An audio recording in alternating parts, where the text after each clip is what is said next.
Nagulantang si Yuri nang tumunog ang alarm clock. Umupo siya sa kama at pinindot iyon para tumigil sa pag-iingay. 7:00 na ng umaga. Bigla siyang nataranta. Sabado noon, araw ng pamamalengke. Ang ipinagtataka lamang niya, bakit tanghaling nag-alarm ang kanyang orasan. Sa pagkakatanda niya, maaga niyang isineset ang orasang iyon.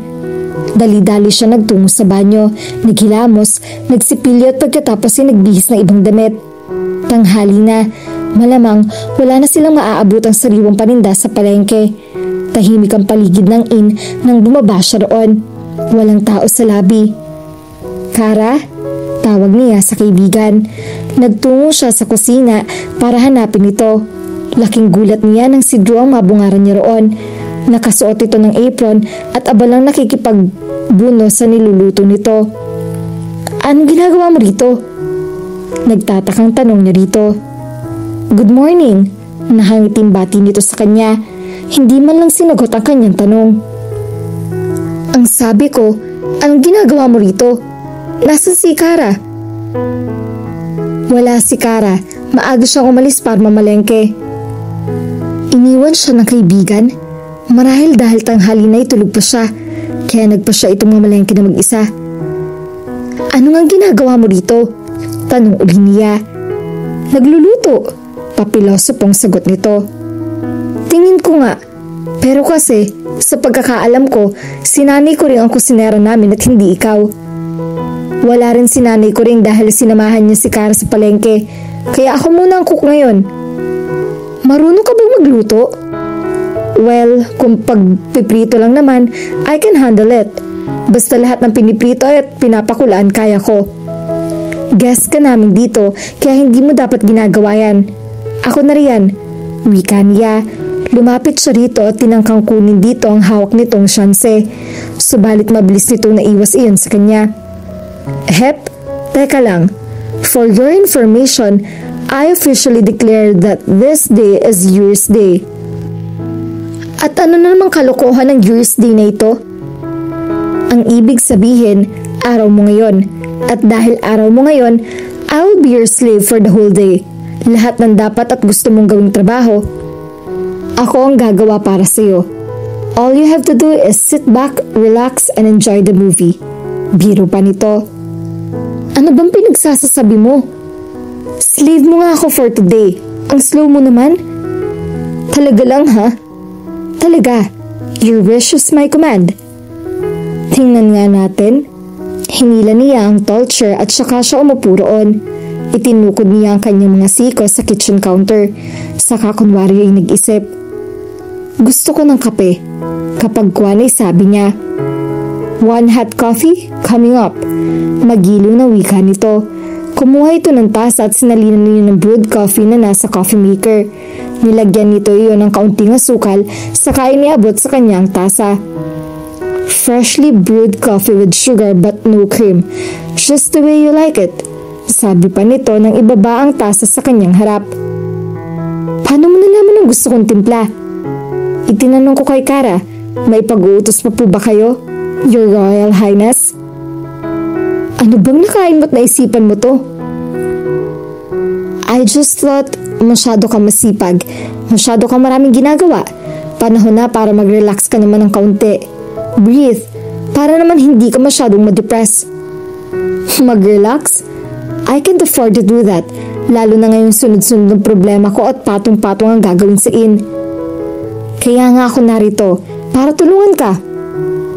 "Thanks, but no thanks. You don't have to do that. I mean, you don't have to do all this." "I know, but I want to do no matter what or no matter how much you say you don't want me to. I'll always be here for you, Yuri." Seryosong sabi nito. "Bakit?" Naguguluhang tanong niya. Hindi kasi niya maunawaan kung bakit gano'n na lang ito kapursigidong tulungan siya. "Sunog!" Wika nito. "Ha? Amoy sunog!" Suminghot siya. May naaamoy nga siyang tila na susunog. Nagkalitang siya sa sinabay nito na paglingon sa kalan. "Ang itlog ko!" Bulalas nito. Lumapit ito sa kalan at pilit hinahangon dumikit na itlog sa kawali. Nakangiti siya habang nagpapaling. Araw-araw, iba-iba ang ipinapakita nito sa kanya. One minute, he was a playful as 5-year-old boy. Then the next, he would just look at her. Ang nasisiguro niya, hindi siya mapakali tuwing nararamdaman niya ang mga mata nitong nakamasid sa kanya. Mukhang desidido talaga si Dre sa misyon nitong maging alila ni Yuri dahil nang dumating si Nakara at nanay ko ring buhat sa palengke ay nakipag-unahan pa ito sa kanya upang buhatin ang mga pinamili. Yuri, ako na. Anito, sabay kuha sa bayong, nabitbit niya. Alam mo, hindi naman ako imbaldido. Kaya ko na. Hindi niya na ituloy ang sinasabi ng ngitian siya nito ng pilyo, sabay kindat. Sa halip na mainis ay lalo iyong nagbigay ligaya sa kanyang puso. Hinayaan na niya ito sa gustong gawin nito. At habang abala ito sa pagbubuhat ay pumuslit siya upang kunin ang cleaning basket sa isang cabinet sa kusina. Oh, saan ka pupunta? Sita nito sa kanya nang mahuli siyang bitbit ang basket na naglalaman ng panlinis. Maglilinis ng kwarto, sagot niya. Oh, akala ko ba'y tumutulong ka kay Tatay Temyong sa paghahakot ng mga pinamili?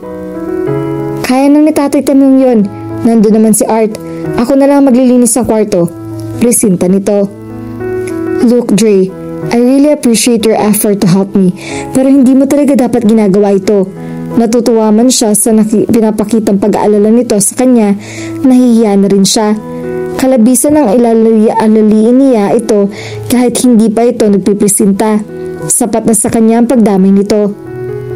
Like I've said, I want to do this and nothing can make me stop. Not even you. Lumapit ito, tinangkang kunin ng basket na bitbit niya.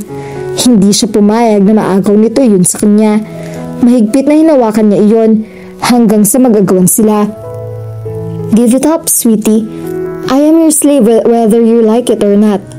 Nabubulol sabi nito. Damn it, anang isip niya. Kailangan ba talaga akong itian ng ubod ng tamis?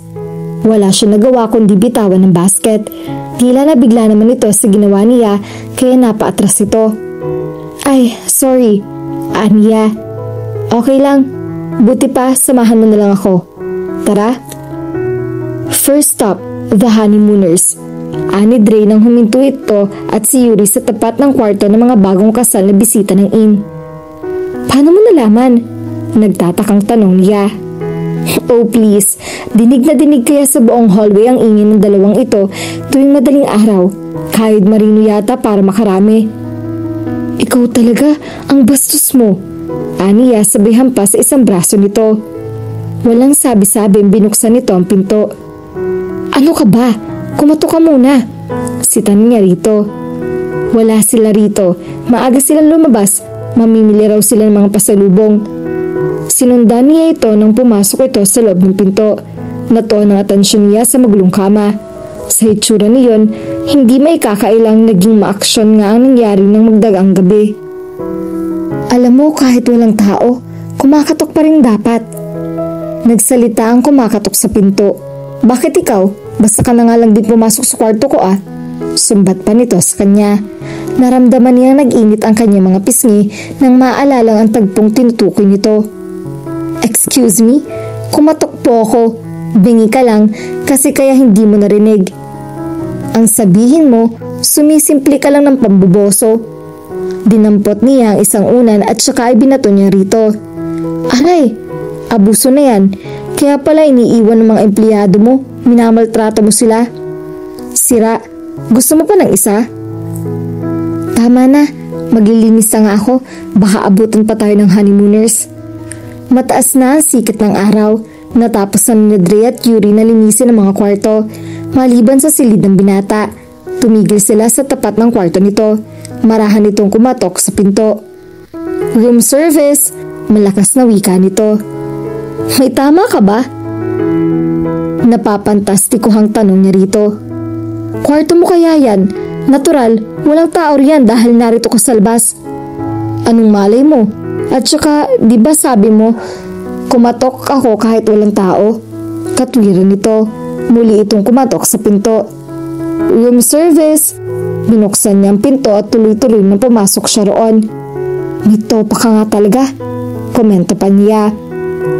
Huwag ko na lang kayang linisin to. Wika naman ito na makapasok na sila sa loob. Bakit naman? Kakalatan ko rin naman tumamaya.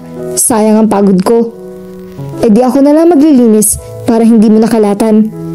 Ayoko nga. Sinimula na nitong tiklopin ng mga kumot na nakabunton sa ibabaw ng magulong kama. Naupo siya sa isang upuang katabi ng bintana. Pinanood niya ang paglilinis ito. Magaling ka pala maglinis. Bakit ang kalat-kalat ng kwarto mo? Tanong niya rito. Nakakatamad kasing linisin. Tamad ka talaga. Teka nga pala, ang pagkakaalam ko sa laking mayaman na katulad mo, hindi marunong maglinis. Paano ka natuto maglinis? Marunong ako ng lahat ng gawaing bahay. I spent 2 years of my life in the US living on my own. Kapag mag-isa ka at walang gagawa ng isang gawain para sa'yo, matututunan mo ang lahat ng bagay. Kung sa bagay, tama ka. Being alone teaches you a lot of things. Pagkatapos maglinis, anong susunod mong gawin? Usisa nito sa kanya. Maglaba, kaya lalabahan natin ang lahat ng mga bedsheet at kumot at pinalitan natin. Ang ibig mong sabihin, ikaw pa rin naglalaban ng lahat ng to? Oo, bakit? Pagod ka na ba? Hindi naman, hindi ko lang akalaing ganun karami palang ginagawa mo. Welcome to the world of being alone, sabi na lamang niya. Ulitin mo pa ang banlaw, mabula pa ang tubig, may sabon pa yan. Utos ni Yuri kay Dre. Nakaupo siya sa isang bangkito sa likuran ng inn. May poso roon, kaya doon ang nagsisilbing labahan nila. Hindi ko maintindihan kung bakit hindi natin gamitin ang washing machine sa pagbabanlaw. Total, iyon naman ang ginagamit natin sa paglalaba. Wika naman niya. Aksaya lang sa kuryente at tubig. Mas malinis ang mano-mano ang gagawin ng pagbabanlaw. Kaya isa pa. Pumwesto ito sa likod ng poso at sinimulan nitong magbomba ng tubig. Pinuno nito ang tubig ang malaking timba na siyang pinagbabanlawan nito ng mga labahin. Paano mo ito nakakaya na mag-isa? Tanong nito sa kanya. Hindi ko naman laging ginagawa to. Salitan kami ni Kara. Maski na, mahirap kaya maglaban ng sangkaterbang kumot. Madali lang yan kapag nakasanayan mo na. Kailangan ko kasi mag-cost cutting kaya nagbawas ako ng empleyado sa inn. Ako na lang gagawa nito para menos gastos. How long have you been doing this? Simula nang malugi ang inn. Simula nang mamatay ang mga magulang ko. At hanggang kailan mo naman balak gawin to? Hanggang kaya ko. Ito na lang natitirang kayamanan ko. Ito na lang natitirang alaala ng mga magulang ko. I swear to their graves, I would never let the inn die. I intend to keep my promise. Ganun ba talaga kahalaga sa iyo tong inn? Seryosong tanong nito sa kanya. Tumigil ito sa pagbobomba ng poso at hinarap siya. Ito ang buhay ko. Kapag nawala ang lahat ng to, para na rin ako namatay. Natigilan ito. Tila may iniisip. Bakit? Tanong niya rito. Ha?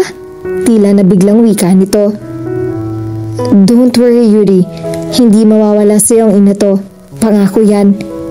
Hindi niya maunawaan ang ibig sabihin nito. Bakit ba tila sigurado ito sa sinasabi nito? Hello, Dad. Bati ni Dre sa kanyang ama. Kausap na ito sa cellphone. Nasa loob siya ng kanyang silid. Pagkatapos maglabay, naligo siya. May ipasa siyang sorpresa para kay Yuri.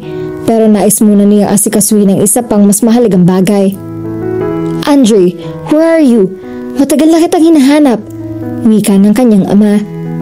Dad, I'm on an assignment. Gusto ko lang itanong sa'yo ang development ng bagong project ng company natin. At bakit naman? Dad, just tell me kung saan ang site ng bagong project. Sa sityo po lang ang lawa. Why the sudden interest, Andre? Dahil gusto kong ipatigil muna ninyo ang construction ng project na iyon. I want you to review everything first. At bakit ko naman gagawin yon? Dad, please. Why don't you come back here? Take charge of the project. Review everything you want to review. I will, Dad. I will. Iyon lamang at ibinabana niya ang cellphone. Hindi niya alam kung bakit niya ginagawa iyon. He never really liked handling business. Pero iyon lang ang tanging paraan upang matulungan niya si Yuri. It was the only way he could help and keep his promise to her. Saan ba tayo pupunta? Tanong ni Yuri kay Dre. Hapon na, tapos na nila ang lahat ng gawain sa inn. Tila hindi man lamang ito napagod. Buong tiyagang ginawa nito ang lahat ng mga gawain niya. Pinagtatawanan nito ang pagiging slave niya. Since tapos ko na ang lahat ng trabaho, it's now my duty to entertain you. Ano? Gulat na tanong niya. Relax ka lang, malapit na tayo sa pupuntahan natin. Itinigil nito ang sasakyan nito sa tabi ng kalsada na papasok sa pulang lawa. Bumaba ito at buong suyong inalalayan siya makababa ng sasakyan. Anong gagawin natin dito? Nagtatakang tanong niya. Well, gonna have fun? Trust me, tara na. Iginiya siya nito patungo sa lawa. Bat-bat pa rin siya ng pagtataka kung bakit siya dinala nito roon. Laking gulat niya nang sapitin nila ang isang bahagi ng lawa at makitang may nakalatag na picnic blanket doon. Sa ibabaw niyon ay mayroong picnic basket na punong-puno ng pagkain. Napapalibutan din ito ang bahaging iyon ng mga pulang rosas.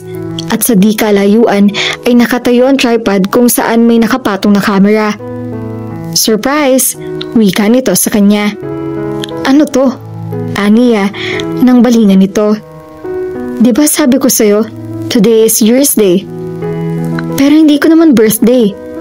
Maski na, I just wanted to give you a special day. Sa ganon, ay makakalimutan mo kahit sandali lahat ng problema mo. Napatitig siya rito. She felt like crying. Natutuwa siya sa pag-aabala nitong ipakita ang pagdadaman at pagdamay niya sa kanya.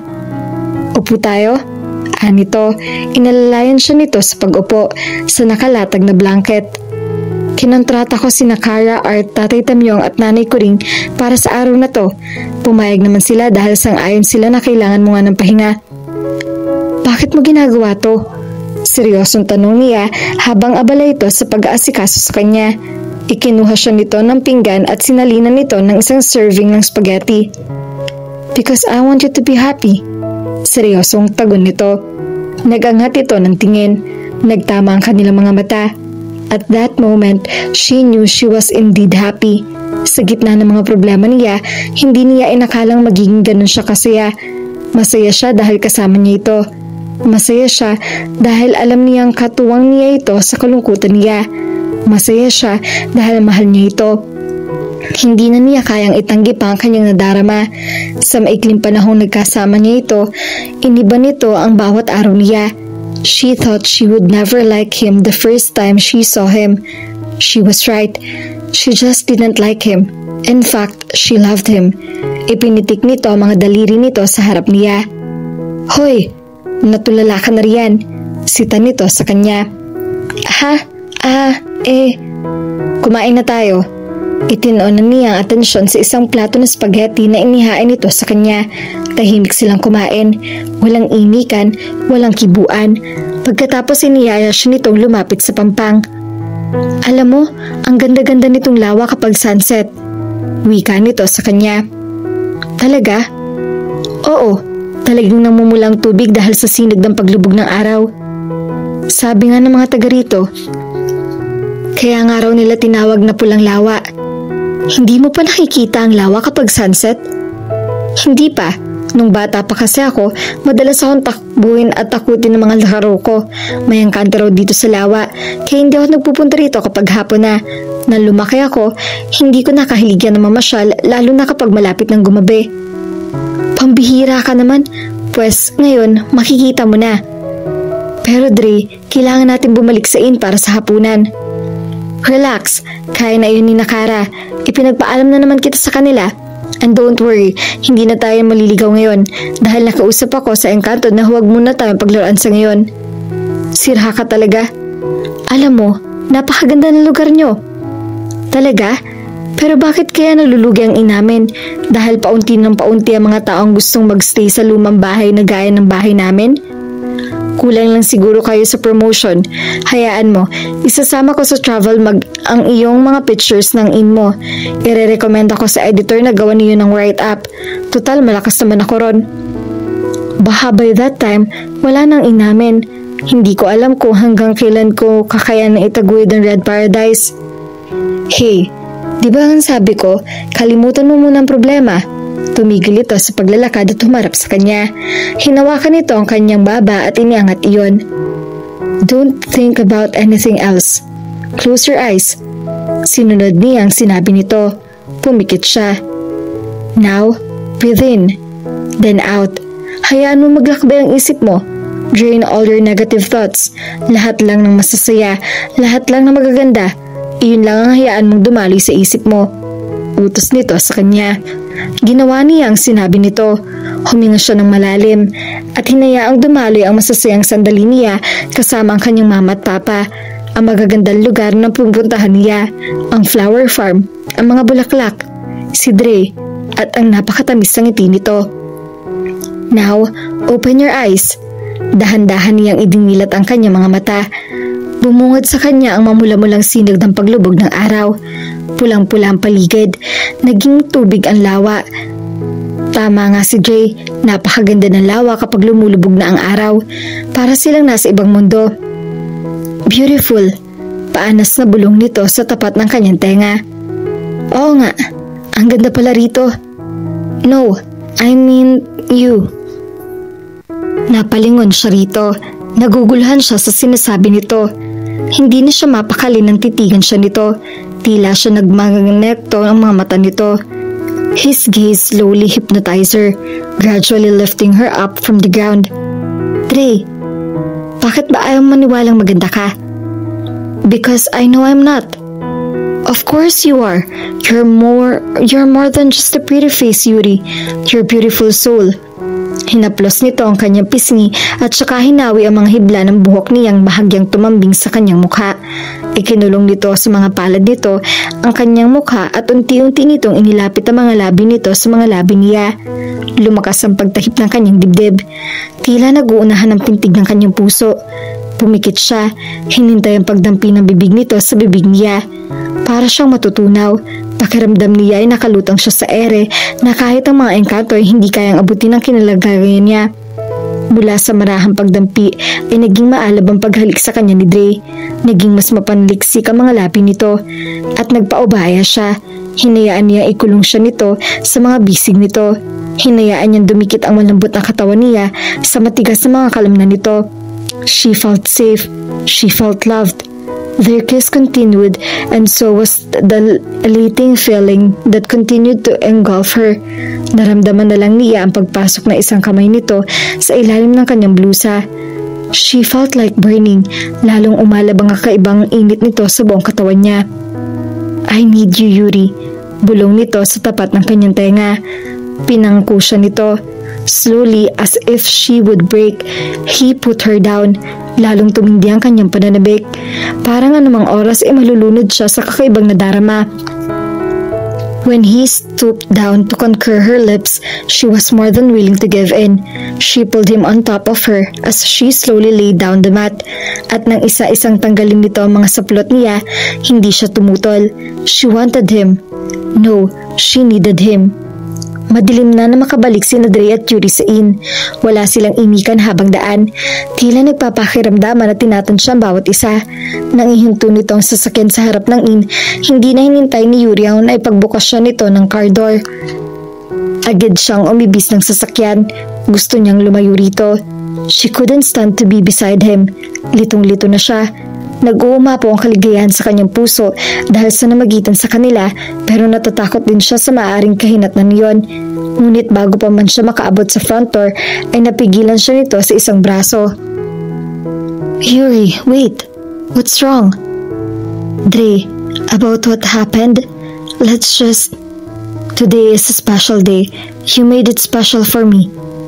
Dre, mahal kita, Yuri. I know it sounds crazy dahil sandali pa lang tayo nagkakilala, pero pakiramdam ko, I've known you all my life. Tuluyan na siyang napaluha. Nananaginip ba siya? Pakiramdam niya ay tumigil ang pag-ikot ng mundo. Pakiramdam niya, siya lamang at sila lang ni Dre ang tao sa lugar na iyon. Standing underneath the moonlight with the stars showering the black sky, she looked into his eyes, and she saw her on a reflection into his brown eyes, a different her. Then she knew she was in love. Mahal din kita, Dre.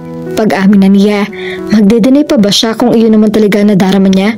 Muli nitong inangkan ang kanyang mga labi. Hayo na naman siya, tila lumilipad sa langit. Nagising si Dre sa sunod-sunod na pagring ng kanyang cellphone. Napasulyap siya kay Yuri na mahimbing na natutulog sa kanyang dibdib. Dahan-dahan niyang inalis ang isang braso nito na nakayakap sa kanyang katawan. Saka siya umupo sa kama at inabot ang cellphone sa bedside table.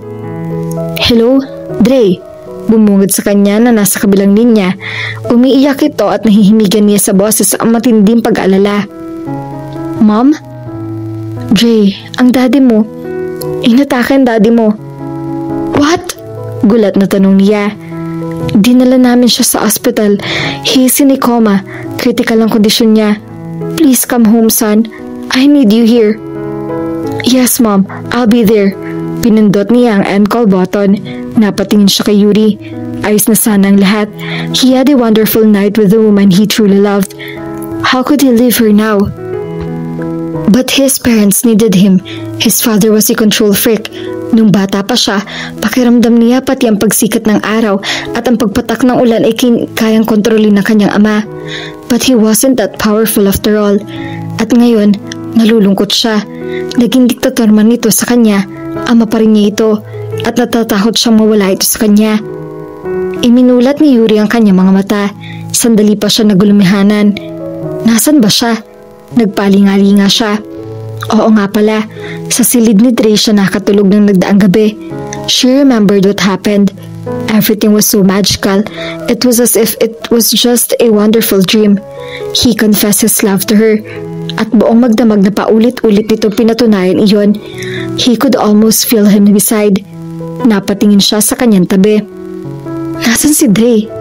Tanong niya sa kanyang sarili nang makita ang unan lamang ang katabi niya. Panaginip lang bang lahat? Nahagip ng kanyang tingin ang isang nakatiklop na papel sa bedside table. Umupo siya sa kama, sumandal sa headboard at saka inibot ang papel. Binasa niya ang tahimik ang nakasulat doon. Dear Yuri, pasensya ka na kung hindi na ako nakapagpaalam sa'yo.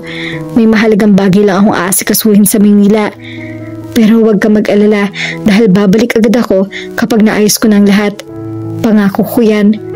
Don't worry too much, my beautiful soul. Kaya mong lahat ng problema. Always remember that I will always with you. I love you, Dre. Itinupi niya ang papel, napalis ng kanyang ngiti. Naghinanakit siya. Hindi man lang nagpaalam sa kanya si Dre. Pagkatapos nitong sabihin na mahal siya nito, pagkatapos nila magsalo sa matamis na sandaling iyon, parang bula na lang na bigla na lamang ito naglaho. He didn't leave even a trace, not even a number to reach him. Iyon nga siguro ang isang malaking pagkakamali niya. Hindi niya sinikap alamin ang importanteng impormasyon nito. Iyon lang ba ang pagkakamali niya? O baka pati ang lahat na namamagitan sa kanila ay isa ring pagkakamali? Suddenly, she felt scared. Just when she thought she wasn't alone, that moment became the loneliest time of her life. Ayos ka lang ba? Nag-aalalang tanong ni Kara kay Yuri. Nasa front desk siya at nakatingin sa kawalan. Ha? Napapitlag na sabi niya. Ang sabi ko, kung ayos ka lang ba? Abay kanina ka pang tulala riyan. Oo, ayos lang ako. Alam mo, naninibago ako sa'yo. Isang linggo lang na nawala ka sa sarili. Mula nang, ibinitin pa nito ang sasabihin. Mula nang ano? Mula nang umalis si Dre. Ano ba talaga nangyari sa inyo? Ang saya sa inyo pa nung huli magkasama kayo. Hindi mo naman ikinuwento kung bakit siya talaga umalis. Ano nga ba talaga nangyari sa kanila ni Dre? Iyon din ang tanong niya sa kanyang sarili. Mag-iisang linggo na mula nang umalis ito pero hindi pa rin ito nagbabalik. Ni hindi ito tumatawag. Gaano ba kahalaga ang bagay na ayusin ito sa Maynila? May aasikasuhin lang daw siya pero babalik din siya. Aniya sa kaibigan. Babalik nga ba siya? Tanong ng kanyang isip. Oo, babalik siya. He promised he will come back. Sabi naman ng isang bahagi ng kanyang isip. Basta, itigil niyo ang construction sa Sitio Pulang Lawa. We have to review this project. Pahayag ni Dre sa staff niyang may hawak ng naturang proyekto. Dahil sa nangyari sa kanyang ama, siya na ang tumatayong CEO ng Benevista Developers Inc. Nilapit sa kanya ang lahat-lahat na responsibilidad sa pamamalakad diyon. It was hard, lalo na't nasa bingit pa rin ng kamatayan ng kanyang ama. But he was praying hard na sana'y malampasan nito ang lahat. He hoped that everything would be alright. Hindi lang para sa daddy niya, kundi pati na rin sa kanila ni Yuri. He couldn't forget her pretty face. How he longed to kiss her tender lips again. How he longed to hug her, so all the pain he was feeling now would go away. Miss na miss niya na ito. He tried to call her up, but something stopped him. Hindi maging maganda ang kanilang paghiwalay. For all he knew, she could be cursing him right now. Sino ba naman ang hindi? He left the morning after he made love to her. He was a jerk. Hindi niya nagawang aminin dito kung sino ba talaga siya, kaya hindi niya alam kung paano ipapaliwanag dito ang lahat. His mind was a mess. Kung uunahin niya ang sariling kaligayahan, baka maging huli na ang lahat bago siya makabawi sa kanyang ama. He wanted to devote his time to his father. It was such a waste trying to avoid him before. Pero Andre, Attorney Arcaza, alam kong malaking project ang Sitio Pulang Lawa, but there are a lot of things we should evaluate. I've stayed there for a couple of weeks. Nakita ko mismo ang ilang loopholes sa proyekto. Baka mag-backfire sa atin yun sa bandang huli. So do as I say. Put the construction on hold. Your father would not approve of this. Protesta pa rin ito. I may not be my father, but I believe my family. Name is Bonavista. This is me, not my father, sitting in this chair right now. And right now, my decision is to put the project on hold. That's final. Naiirita na siya sa kakulitan nito. Naiintindihan niya kung bakit ganoon na lang ang pagkagugulo ng dugo nito kay Yuri. May pagka-antipatiko si Attorney Arcaza. Malas lang nito dahil na taon pang nasa bad mood siya, kaya napagtaasan niya ito ng boses. The last thing he need right now ay ang ipamukha sa kanyang hindi siya katulad ng kanyang ama. He had too much. Inipon ni Yuri si Nakara, Kuya Art, Tatay Tamyong at nanay ko rin sa dining area. Nakaupo sila sa dining table. Gusto kong ikonsulta muna sa inyong lahat bago tuluyang magdesisyon. Seryosong wika niya. Anong mahalagang bagay, Yuri, at mukhang General Assembly ito nangyayari ngayon? Pabirong tanong ni Kara. Hindi niya pinansin ang birong iyon nito. She knew her friend was just trying to cheer up her. Pero wala na yatang makakapawi sa kahungkagan ng dadarama niya. She felt defeated. Pinabala ko na sanang tanggapin ang offer ni Don Anthony. Marahang pahayag nito. What? You mean, napilit ka na rin ng Men in Black? Gulat na tanong ni Kara. I have no choice, Kara. Nagdala na ng notice ang bangko. Rematahin na ang buong lugar na ito kung hindi ako makakabayad sa kanila within this month. Saan ako kukuha ng ganong kalaking halaga? Marami naman tayong bisita ani Kuya Art. Pero ngayon lang dumaming bisita natin at kahit matriple pa iyon ngayong buwan, hindi pa rin aabot ang kikitain natin para makabayad tayo ng mga utang. Kung ipaparemata ko ang lupa, wala nang maiibon sa akin. Pero kung papayag akong ibenta iyon kay Don Anthony, may kaunting halaga pang maiibon sa akin. Pero di ba Iha, hindi naman na bumalik ang mga tauhan niya? Paano kung ang ibig sabihin pala nun ay hindi na sila interesadong bilhin ng lupa? Tanong naman ni Nanay Kuring. Posible ang sinabi nito. Napansin din niyang tumigil na ang pangungulit sa kanya ng mga tauhan ni Don Anthony. Hindi kaya nabalitaan nito na rerematahin na ang bangko ng lupa niya? Na hinihintay na lamang nito makuha yun ng bangko, saka nito bibilhin ang kanyang lupa? Pero tumigil na rin ang construction sa lupa ng mga Bonavista. Umalis sa mga trabahador na naguhukay roon. Ayon sa mga ito ay nakahold daw ang proyekto. Sa tingin ko naman na interesado pa rin sila. Baka po humahanap lang sila ng ibang paraan upang mangumbinse. May kaunti naman kaming naipon ng nanay kuring mo. Baka pwede kami makatulong sa pagbabayad ng utang. Alok naman ni Tatay Temyong. Pero tay, sa inyo po ang perang iyon. Nagpapasalamat po ako sa lahat ng tulong niyo sa akin. Pero sa pagkakataong ito, kalabisan na kung pati kayo ay pagpapasanin ko pa ng utang ng pamilya ko. Kaya nga po ay kinukonsulta ko sa inyo ang desisyong ito upang hindi naman kayo mabigla. Baka naman nabibigla ka lang, Yuri. Pag-isipan mo munang mabuti. Buo na ang pasya ko, Kara.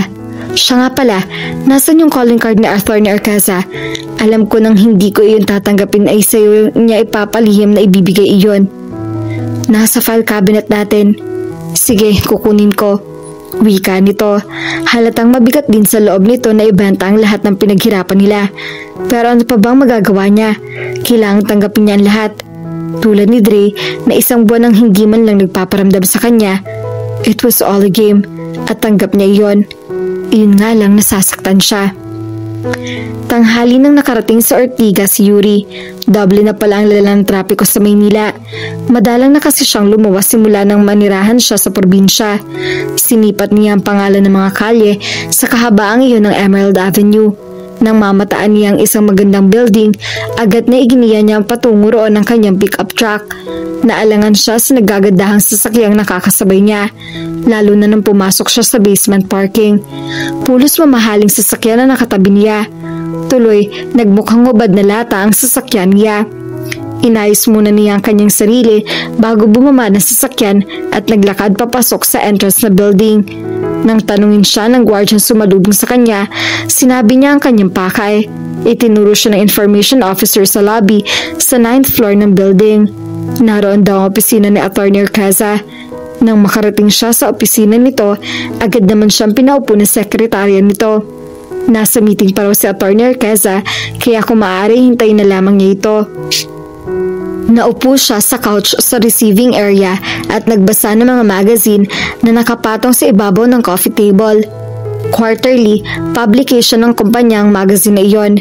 Naroon ang lahat ng updates tungkol sa kaganapan ng lahat ng kumpanyang pag-aari ni Don Anthony Buenavista, hanggang isang larawan ang napukaw sa kanyang atensyon. Larawan ni Dre. Nang basahin niya ang caption niyon, ay tsaka nahayag sa kanya ang totoong pagkatao ni Dre. He was Andre Buenavista, Don Anthony's only son. Ito ang tagapagmana ng dambuhal ng kumpanya ng pamilya nito. Hindi na siya nag-abalang basahin ang buong artikulo. Bumilis ang pagtahip ng kanyang dibdib. Hindi niya mapaliwanag ang galit na namuo roon. Pakiramdam niya na paglaruan siya at pinagbukhan tanga. Marahil ipinlalo na mag-ama ang lahat. Hindi siya makuha ni Don Anthony sa santong dasalan, kaya ginamit ito ang anak. Maybe that was the reason why Dre left right after that night. Dahil nakakatiyak na itong bagsak na ang iniya at mapapasa kamay na iyon ng mga ito. Inilapag niya sa magazine ang coffee at biglang tumayo. Akmang aalis na siya nang pigilan siya ng sekretarya ni Attorney Orcaza.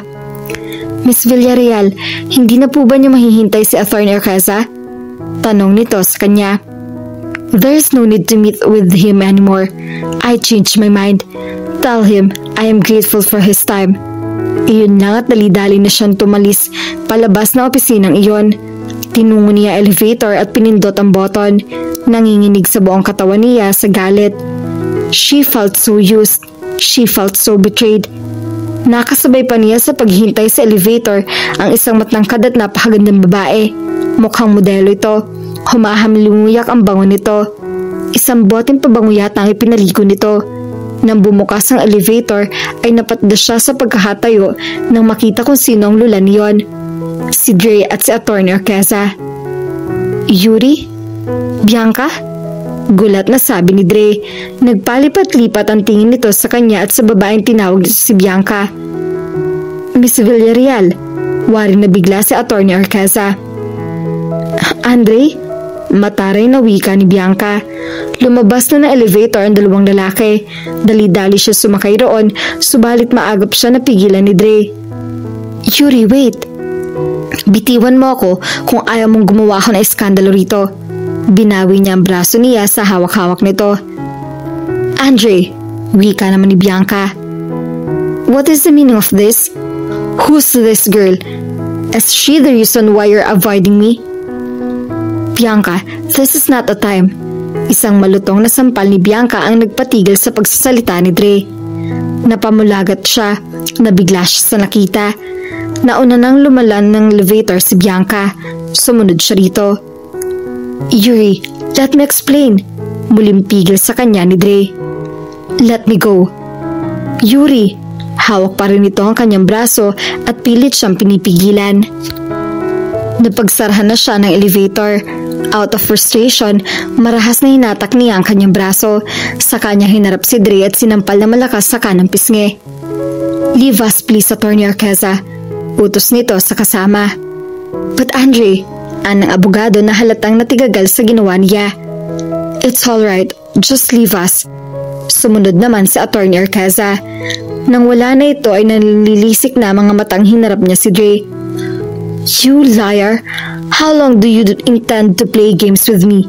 Kaya pala bigla ka nalang naglahong parang bula dahil nakuha mo ng gusto mo. Dahil nakakatiya ka na nababagsak na ang in. At ano ako? Bonus prize sa lahat ng plano niyo mag-ama? O libangan mo dahil sawa ka na sa mga babae mo? No, Yuri, that is not what I want. At sa tingin mo maniniwala ako sa sasabihin mo? You are a stranger to me. Hindi kita kilala. Hindi ko sinabi sa'yo noon kung sino talaga ako dahil ayaw ko magalit ka sa akin. At sa tingin mo, Dre, natutuwa ako sa'yo ngayon? To tell you frankly, you will never get what you want. Mas gugustuhin ko pang rematahin ng bangko ang lupa ko kaysa magmakaawa sa iyong bilihin nyo iyon. Hindi na niya nahinintay ang pagsagot nito. Tinalikuran niya na ito. Nagtungo siya sa hagdan. Nagmamadali na ang paa niya sa pagbabaroon. Ayaw na niyang makita si Dre. What was that? Galit na daluhong ni Dre kay Atty. Arcaza sa opisina nito. Hindi ba dapat ako magtanong sa inyo yan? What was that? I never thought you're dating Miss Villarreal. Nahangising tugon ng abogado. That is none of your business, attorney. Ang gusto kong malaman ay kung bakit narito si Miss Villarreal. She called up for an appointment. May mahalaga raw siyang proposal sa akin. Maybe she is now planning to sell her little piece of land. Hindi ba sinabi ko sa'yo na on hold ang project? I know. Relax. The company already lost interest in wooing her to sell her land. Reremetahin na rin naman yun ng bangko. So why bother? We could buy it from the bank anyway. Gusto ko lang makipaglaro sa kanya para makabawi naman tayo sa lahat ng paghihirap para kumbinsin siya. How cruel can you be? You tricked her. Pero sabihin ko sa'yo, hindi kailangan ng kumpanya namin ng mga katulad mong walang utak. Using company's name to pick on someone? How immature can you be, Atty. Arcaza? Pack your things and you're fired. Come on, Dre. You can't do that to me after all I've done for the company. I just did, Atty. Arcaza, and as far as the company is concerned, you've done enough. I'm going to sue you, Andre. You're going down. Can't wait for you to do that. See you in court, Atty. Arcaza. Doon na lang din magkakaalaman kung mayroon ka bang hindi sinasabi sa aking ama. Pinagbibintangan mo ba ako? Hindi na kailangan ng pagbintangan ang nahuhuli. Galit na sabi niya. Sa sandaling pag-aaral niya sa mga bagay-bagay ay nadiscover niya na malaking halagang nawawala sa kanila. He did his own investigation and it led him to Atty. Arcaza. Hindi pa lang niya ito kinukumpronta. Maingat niyang pinakisasamahan nito upang hindi nito magdudang imbestigahan siya. But what he did to Yuri was way out of line. At kahit sabihin pang nasaktan din niya ang dalaga, hindi naman niya papayag na may iba pang mananakit dito. Hindi na natin ibebenta kay Don Anthony ang inn. Matigas na deklara ni Yuri kay Kara nang gabing makabalik siya sa probinsya. Bakit naman? Nagtatakang tanong nito. Nagbago ng isip ko. Hindi yata tama na pagkatapos ko ipaglapan ng lupa, lalapit ako at makikiusap na bilhin na lang nila iyon. Bigla naman yata nagbagong isip mo. Ano ba nangyari sa lakad mo? Walang nangyari. Nagbago lang talaga ang isip ko. Bukas sa bukas din ipupunta ako sa bangko. Makikipag-usap ako sa manager doon. Alam niyang hindi ito naniniwala sa kanya, pero wala siyang lakas ng loob na magkwento sa totoong nangyari. Ang tanging nais niya ay magpahinga. Ilang malalakas sa katok ang pumutol sa kanilang usapan. Ako na magbubukas. Anito, nagtungo ito sa pinto at binuksan niyon. Yuri, narinig niya ang tawag sa kanya. Laking gulat niya nang makita si Dre. Anong ginagawa mo rito? Galit na wika niya rito. Anong nangyari sa'yo? Tanong naman ni Kara kay Dre. Don't talk to him, Kara. Sinungaling at manulokong lalaking yan. Anak siya ni Don Anthony. Ipinadala siya rito upang magmanman at kunin ang loob ko para mapasa kamay nila ang lupa. Hindi totoo yan. Mariing pasubali ni Dre. Mabuti pang umalis ka na, Dre. Wala na tayong dapat pag-usapan. Narinig mo ang kaibigan ko. Makakaalis ka na. Wika ni Ankara kay Dre. Isasara na nito ang pinto nang pigilan nito ni Dre. Pumasok na ito sa pinto at lumapit sa kanya. Yuri, please, let me explain. There's nothing to explain. Ginamit mo lang ako. Ngayon, kung gusto mo pa rin makuha ang lupa ko, bilhin mo sa bangko. But I am not giving it to you with my own hands. Wala akong intensyong kunin sa iyo ang ari-arian mo. Wala? At anong intensyon mo? Hindi ko alam na ito ang bagong project ng daddy ko. Dati pa akong tumatangging pamahalaan ng aming kumpanya, pero patuloy siya sa pamimilit na hawakan ko iyon. But I never liked it. Like what I've said, photography is my life. Wala nang halaga ang mga sinabi mo dahil hindi ko alam kung alin doon ang totoo. Lahat iyon totoo, Yuri. Ang totoong ako ang nakilala mo. Itinuro nito ang suot na coat and tie. Ito ang kasinungalingan. Napilitan kong gampanan ng isang bagay na ayaw ko. Kailangan ko gawin ito dahil nagkasakit ang daddy ko. Malubha siya. Ikaw na rin nagsabi, when faced with responsibilities, you are forced to learn. Kahit ang totoo ikaw ang gusto ko laging makasama. If you only knew how much I wanted all of this to end. Para makabalik na ako sa'yo. Para matulungan na kita. Para masabi ko sa'yo na hindi ko na kayang mabuhay nang wala ka. Ano pa bang gusto mo? Okay, fine. Sa inyo na ang lahat ng ari-arian ko. Itutuloy ko na ang bentahan para matigil ka na. Just leave me alone. Yuri. Umilis ka na, Dre. I don't want to see you anymore.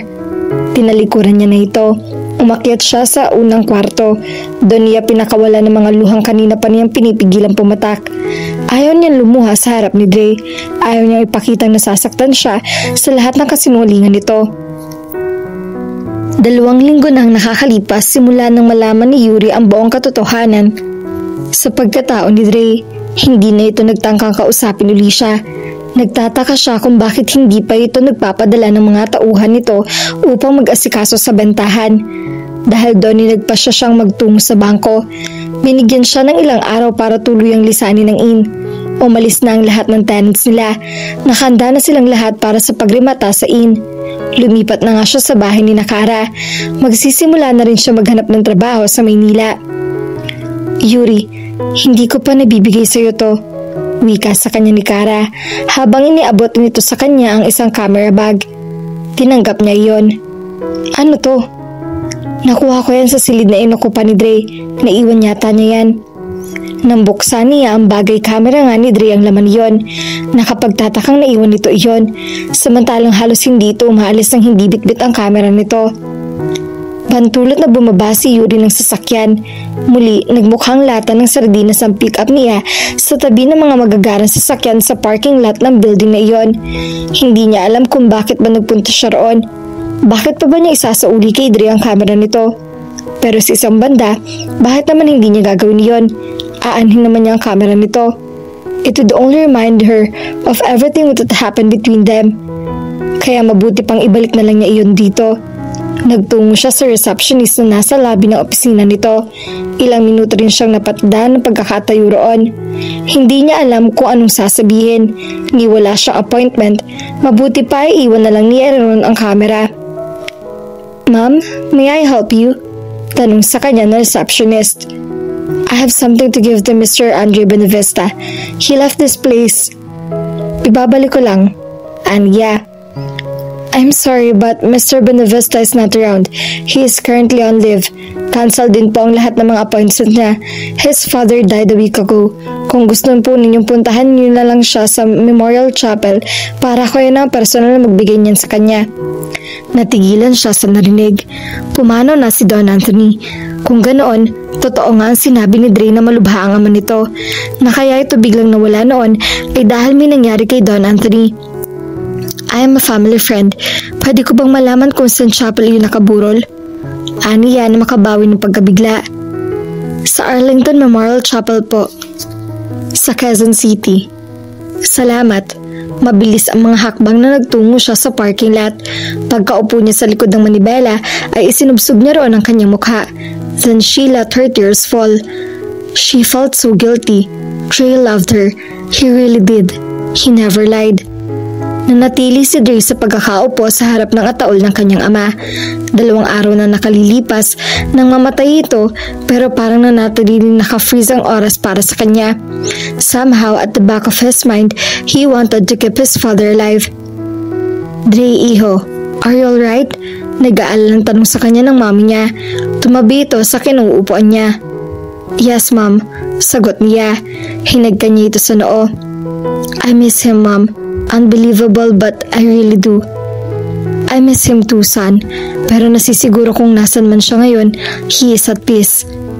He needed that. Sa dami ng inintindi niya rito sa mundo, lalo na ang katigasan ng ulo ko. Don't say that. He understands you. He just wants to push you in the right path. You're more like him. He committed many mistakes in the past that hurt him. At dahil nakikita niya ang sarili niya sa'yo, inilalayo ka niya para hindi ka na masaktan. Saka lamang niya napansin ang dalang kahon nito. Kadarating lang kasi nito mula sa bahay nila. Nagpalit ito ng damit. Binuksan nito ang kahon at laking gulat niya nang makita ang laman niyon. This was your father's camera. Photographer din siya noon kagaya mo nang makilala at magkakilala kami. Dahil hilig niyang photography, hindi niya sinunod ang kagustuhan ng kanyang ama na pamahalaan ng kanilang negosyo. Ayaw rin sa akin ng lolo mo noon. He thought I was the one who keeping your father from tending his responsibilities. We eloped. Nagtungo kami sa isang malayong bayan kung saan alam naming hindi kami matatagpuan ng iyong lolo. He worked as a photographer for a local magazine. Naghirap talaga kami. Really, Mom? Yes, until his father died. He wasn't able to bid him goodbye. He felt so guilty. Mula noon ay pinangako niyang palalakihin niya ang kanilang negosyo at tuluyan ng makalilimutan ng photography. He understood what his father wanted for him. Ayaw niyang danasin mo ang hirap na naranasan namin dati. That was why he wanted to cut your love for photography while he still can. But Mom, iba ako. Iba siya. That's what I reasoned out to him. He never admitted it. Pero alam ko natatakot lang siya. Mom, bakit ngayon mo lang sinabi to sa akin? Because he never wanted you to know. Baka raw lalo kang ma-encourage sa kahagbangan ko. Para tuloy nagigilty ako. Don't be.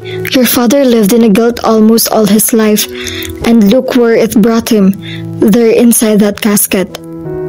Mom, there's something I want to tell you. Ano yun, iho? I love you. And I love you too, son. I just want you to know that before it's too late. Why don't you tell to that girl you loved before it would be too late? Mom, Andre, simula nang bumalik ka, hindi ka mapigilan sa pagkukwento tungkol sa kanya. Never in your whole life did you ever talk about a girl like that. Parang ang gusto ko nang magselo sa kanya. Mom naman, I'm just kidding. Hindi ba siya pupunta rito? No, I probably would never see her again. I did something so stupid and it made her very angry. Muli niyang naalala ang itsura ni Yuri nang magkita sila nito sa kanyang opisina. She was shocked. Then suddenly her eyes blazed in anger. Kung sibat lang siguro ang mga mata nito, duguan na siya ng mga sandaling iyon. Tell me, Dre, is this girl pretty? Very pretty. Does she have a gorgeous face, a beautiful pair of eyes, and cherry red lips? Yes, Mom. How did you know? Because I think she is that girl standing at the doorway right now. Siya ba yan? Hindi makagalaw si Yuri sa kanyang kinatatayuan. Maraming taong sumalubong sa kanya pagpasok niya sa chapel na iyon. And there right in front of the elegant casket was the man she was looking for. Si Dre, kausap nito ang isang matandang babae. Kahit nakatalikod ang binata ay kilalang kilala niya ang bulto nito. Parang hinahabol ng 10 kabayo ang kanyang puso sa bilis ng pagtibok niyon. Kung huwag lang siyang kaya siyang tumuloy. Baka kasi hindi niya kayang makaharap si Dre. But she was too late. He already turned his head at kitang-kita niya sa mga mata nito ang pagkabigla. Napatayo ito sa tila, sisinisipat kung siya nga ba ang nakikita nito. There was no way for her to back out now. Nanginginig ang mga tuhod na humakbang siya patungo sa kinaroroonan nito. Kumilos din ito upang salubungin siya. Their eyes met. Nagulat siya nang nakitang itsura nito. Maitim ang ilalim ng mga mata nito. Halatang kulang ito sa tulog. Bahagya rin itong tinutubuan ng balbas. Tanda na hindi na nito gaano naasikaso ang sarili. Medyo pumayat din ito. Baka sa mukha nito ang matinding paghahapo. Nakadama siya ng awa para dito. Alam niya ang hirap ng pinagdaraanan nito. Ganon din ang hirap na naranasan niya noong namatay ang kanyang mga magulang. She was suddenly faced with responsibilities. She felt so alone, so helpless. A part of her wanted to reach out to him, to pull him into his arms and tell him that everything was gonna be alright, just like what he did to her when she felt so down. Wala siya sa tabi nito nang masaktan nito ng lubusan. She wanted to make up for him. Yuri? Sa wakas ay sabi nito na matagpo sila sa pinakaharap ng aisle. Condolence, Ray. I'm sorry. I didn't know. Wika niya. Hinagkan niya ang kanang pisngi nito. It was a solemn act to condole with him. Pero iba ang epekto niya sa kanya. Parang bang libo-libong bultahe ng kuryente ang gumapang sa katawan niya nang maramdaman ang pagdaiti ng malgasgas na pisngi nito sa kanyang balat. Salamat. By the way, I want you to meet my mother. Anito sabay turo sa matandang babae na katabi nito. Mom, this is Yuri Villarreal, ang may-ari ng Red Paradise Inn sa Sitio Pulang Lawa. Pagpapakilala nito sa kanila. Yuri, this is my mother, Mrs. Martina Benavista. Pinagmadan niya ang ginang. Kahit simpleng puting blusa lang ang suot nito, ay bakas pa rin sa itsura nito ang katayuan nito sa buhay. She looked regal without even trying. Her eyes looked warm and calm. Mukhang mabait ito, at bagaman namatayan, kitang-kita niya ang katatagan dito. Inilahad niya rito ang kanyang kamay. Condolence po, Mrs. Benavista. Wika niya. Buong lugod na tinanggap naman nito ang pakikiramay niya. Thank you. It's nice to finally meet you, Mrs. Villarreal. Totoo nga pala ang sabi ng anak ko. Napakaganda mo. Mom! Awat ni Dre. Naramdaman niyang nag-init ang kanyang mga pisngi. Ngumiti si Mrs. Benavista. My son has told me so much about you. Tudyo pa nito. Mabuti pa, Yuri, maupo ka muna. Ani Dre. Halatang umiiwas ito. Baka natatakot itong ibisto ng mami niya. What would you want? Juice or coffee? Ngumiti siya. No, it's okay. Thanks. Can I see him first? Tanong niya sa binata. Sure. Anito at iginiya na siya patungo sa ataol ng ama. So, this is Don Anthony. Aniya habang nakatingin sa mga labi ng ama nito. All I know about him is that he was desperate to buy my small piece of land. Ironic. Now you see him lying in there. What happened, Ray? Tanong niya. He had a stroke. My mom called me up and told me about it. When I left you and got here in Manila, he was already in a coma. I took over the company while taking care of him. I'm sorry. Naluluhang wika niya. Hinagot nito ang kanyang likod. And she felt that warm comfort she missed so much. Hindi nagtagal at dumami ang taong nais makiramay sa pamilya Benavista. Subalit na natiling nakaupo si Dre sa tabi ni Yuri. Dre, lakas loob na wika niya. Mauuna na ako. Sige, ihatid na kita. Huwag na, may dala naman akong sasakyan. Kailangan ka rito ng mami mo. Ihahatid na kita, hintayin mo lang ako. Anitong tila hindi narinig ang pagtututol niya. Tumayo ito at nilapitan ng ina. Sa pakiwari niya ay nagpaalam ito. Nakita niyang hinagkan pa ito ng mami nito. Pagkatapos ay muli siyang nilapitan nito. Tara, tumango naman siya. Iwan mo na lang ang truck mo. Ipapahatid ko na lang yan bukas sa inyo. Doon na lang tayo sa sasakyan ko sumakay. Ani Dre kay Yuri nang nasa parking lot na sila. Dre, you don't have to do this. Babalik pa ako sa Sitio Pulang Lawa. Malayo ang biyahe. You need to rest. Halika na. Iginiya siya nito patungo sa Ford 150 nito. Pinagbuksan siya nito ng pinto at inalalayang makasampa sa passenger seat. Nang makalula nito sa driver's seat, ay agad na binuhay nito ang makina ng sasakyan. Habang daan ay wala silang imikan. Tila kapwa na umid ang kanilang mga dila. Para bang naubusan din siya ng salitang sasabihin dito. Where are we going? Tanong niya rito nang mapansing ibang ruta ang itinatahak nito. Gabi na at alam kong pagod ka na. Bukas ka na lang umuwi. Anito. Dre, Lumiko ito patungo sa New Manila. Naglalakihan ng mga bahay roon na nakakulong sa matataas na bakod. Hindi niya kabisado ang lugar kaya hindi niya alam kung nasa na sila. Napatingin siya sa malaking gate na tiningnan nila. Bumusina ito ng ilang ulit bago binuksan ng isang lalaki ang kasing edad ni Tatay Temyong ang itim na gate. Nanlaki ang kanyang mga mata nang makapasok na siya sa loob ng bakuran. Animo mansyon sa laki ang puting bahay na tumambad sa kanya. Inihintino to ang sasakyan sa mismong harap ng front door. Bumaba ito ng sasakyan at muli siyang pinagbuksan ng car door at inilayag ang makababa. Lumapit naman sa kanila ang isang lalaking kasing edad ni Kuya Art. "Diego, ikaw na mag-ayos ng parking," ani Dre sa lalaki. "Yes sir," sabi naman ni Diego. "Dito tayo," ani Dre. Iginiya siya nito papasok sa kabahayan. Kung nakakalula ang labas niyon, lalo na ang loob.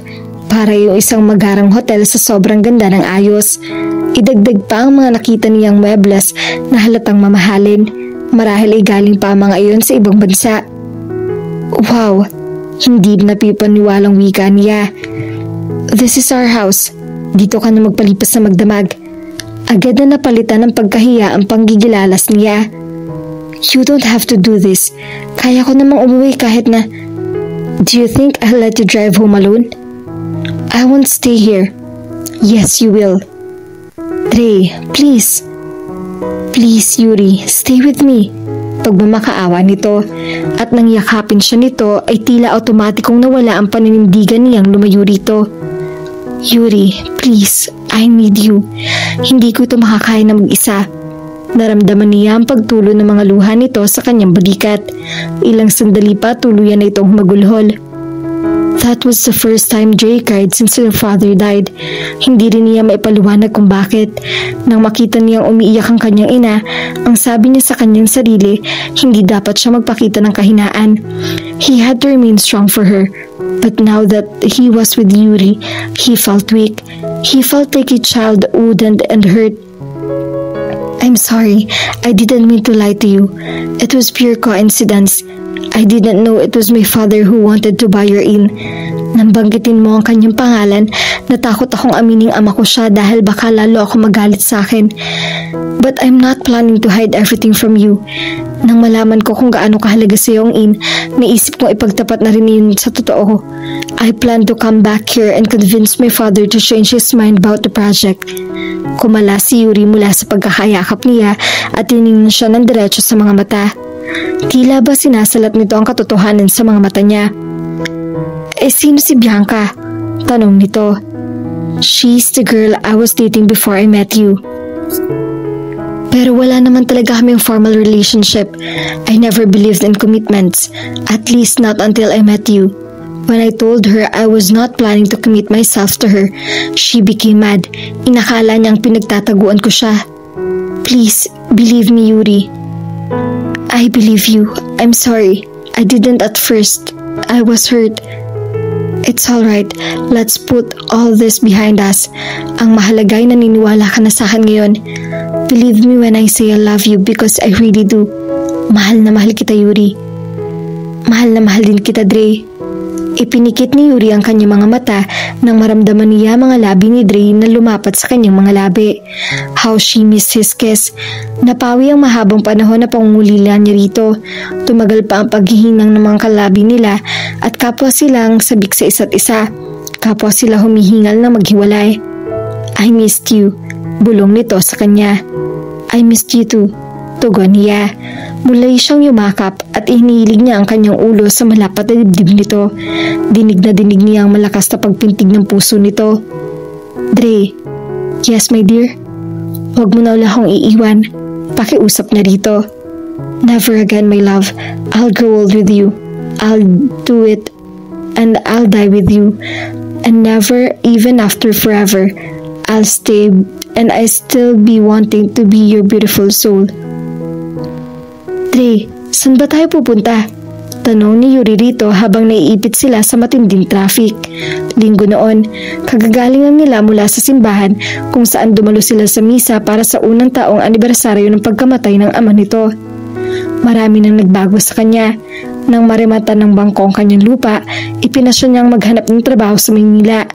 ipinasok naman siya ni Dre sa marketing department ng kumpanya nito. Parang ganun din ang trabaho niya sa travel agency na pinanggalingan niya.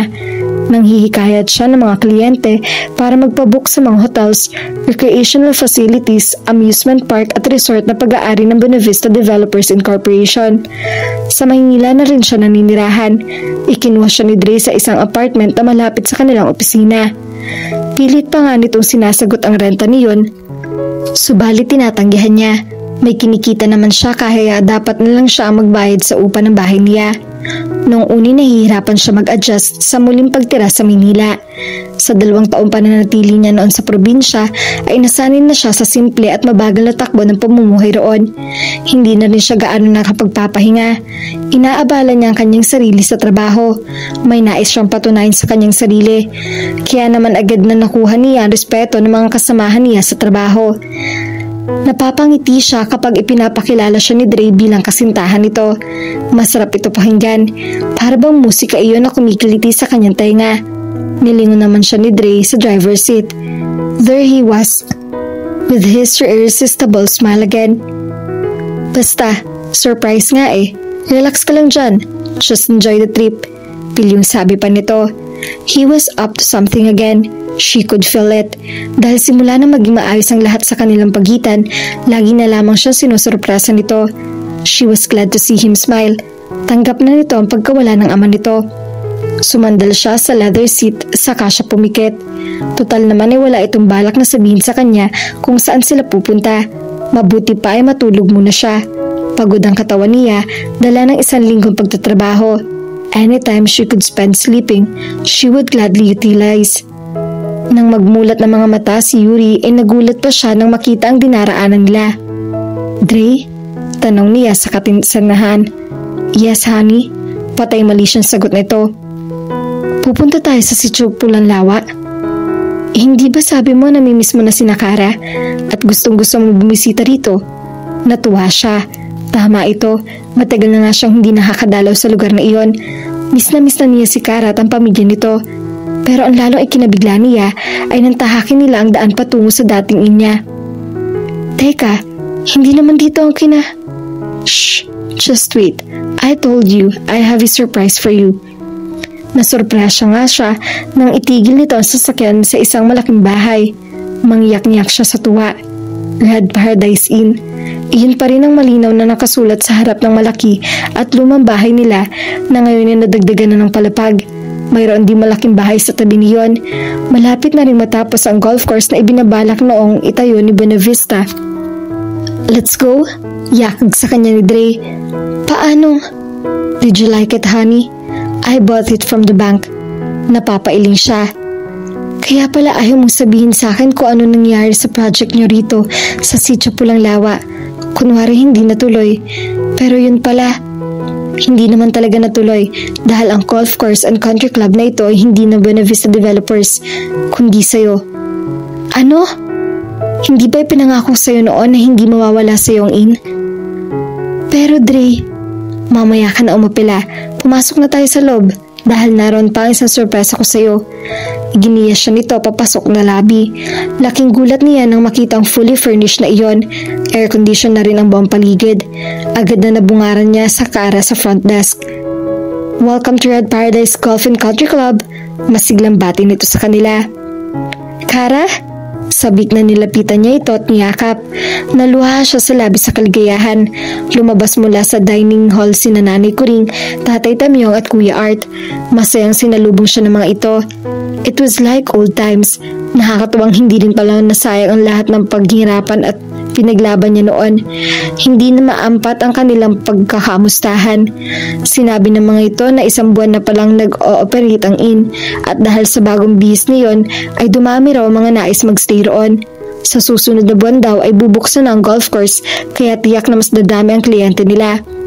Nagsalo-salo sila sa masarap na pananghali ang niluto ni Nanay Kuring. Pagkatapos kumain ay nagpatuloy pa rin ang kwentuhan. Ipinasyal siya ni Kara sa paligid ng inn. Nagulat siya nang makita ang flower farm. Lumaki na iyon at marami ng bulaklak. Sa isang bahagi niyon ay puro sunflower lang ang nakatanim. Baka na ni Dre ang lahat ng yan. Alam kasi niyang favorite mo itong flower farm. Ang taong yun talaga, palagi na lang ako sinusurpresa. Ganyan talaga kapag mahal ka ng isang tao. Teka nga pala, nakita mo ba kung nasan siya? Kasama ni na Kuya Art kanina, hindi ba? Oo, pero ang sabi niya sa akin, lalabas lang daw siya sandali para mag-photoshoot. Nagtatakang wika niya. Hindi nga niya napansin ang biglang pagkawala nito. Nandyan lang yun sa tabi-tabi. Alam mo naman yun kapag nakahanap ng kukunan, nagkakaroon ng sariling mundo. Kung sa bagay. Alas 5 na ng hapon hindi pa rin nagpapakita kay Yuri si Dre. Nag-alala siya. Hindi naman kasi ito basta-basta umaalis nang hindi nagpapaalam. Asa na ba si Dre? Tanong niya. Relax, baka nagpunta sa lawa. Ani Kara. Sa lawa? Isang oras na lang didilim na. Kapag nawala na naman siya ron. Ito naman, hindi na bata ang boyfriend mo no. Kung gusto mo, halika, sunduin natin. Mabuti pa nga. Ipinatawag nito ang driver ng inn at ipinahanda ang kotse. Sosyal na talaga ang inn. May service na, may driver pa. Para daw iyon sa mga guest na gustong mamasyal pero walang dalang sasakyan. Ihahatid lang ng driver kung saan gustong pumunta at susunduin din pagkatapos. Tama nga si Kara. Nasa lawa si Jay. Nakaparada sa bungod ng kakahuyan ang sasakyan nito. Tinalunton nila ang daan papasok sa kakahuyan. Ilang metro na lang ang layo nila nang biglang mawala si Kara sa kanyang likuran. Kara? Tawag niya rito. Gusto pa yata siyang biruin ito. Wala ako sa mood na makipaglokohan ngayon. Nasaan ka ba? Pero hindi ito sumagot. Bahala ka na nga. Napipikong wika niya. Ipinagpatuloy na lamang niya ang paglalakad hanggang sa pitin niyang lawa. Nagulat nang makita niya na nagkalat sa paligid ang mga talutot ng sunflower. Kara? Dre! Muling tawag niya. Pumainan lang ang tunog ng violin. Isang pamilyar na kanta ang tinutugtog niyon. Lumakas ang pagtahip ng kanyang dibdib. Tama bang hinala niya? Tama bang may nakatakdang maganap ng mga sandaling iyon? I don't want another pretty face. I don't want just anyone to hold. Nilingon niya ang pinanggagalingan ng tinig. Si Dre ang kumakanta, tumutugtog ng violin habang papalapit sa kanya. Dre, gulat na wika niya. Paanong marunong ka pala mag-violin? Hindi, ito lang alam kong tugtugin. And I spent a month trying to learn just this piece. Gusto ko pa nga sana mag-voice lesson, kaya lang mukhang mahabang panahon ang kailangang gugulin para sa boses ko. Biro nito. Magaling ka naman kumanta ah. Natatawang wika niya. You spent a month trying to learn the violin? What for? So I can make this moment a perfect one for you. Lumuhod dito sa harap niya. Inilapag nito sa lupa ang hawak na violin at may dinukot na kahita sa bulsa nito. Binuksan nito sa harap niya ang kahita. Will you marry me, my beautiful soul? Nangilid na ang kanyang mga luha. Yes, Dre. Yuri. Yes, Dre, I will marry you. Tumayo ito at saka ay sinuot sa kanyang daliri ang diamond ring. Pagkatapos ay sinalo nito ang kanyang mukha at pinahid ang mga luhang na malisbis sa magkabilang pisngi niya. I love you, Yuri. I love you too, Dre. Inilapit nito ang mukha nito sa mukha nito at buong suyong inangkin ang kanyang mga labi. Kasabay niyon ay napuno ng pulang liwanag ang paligid.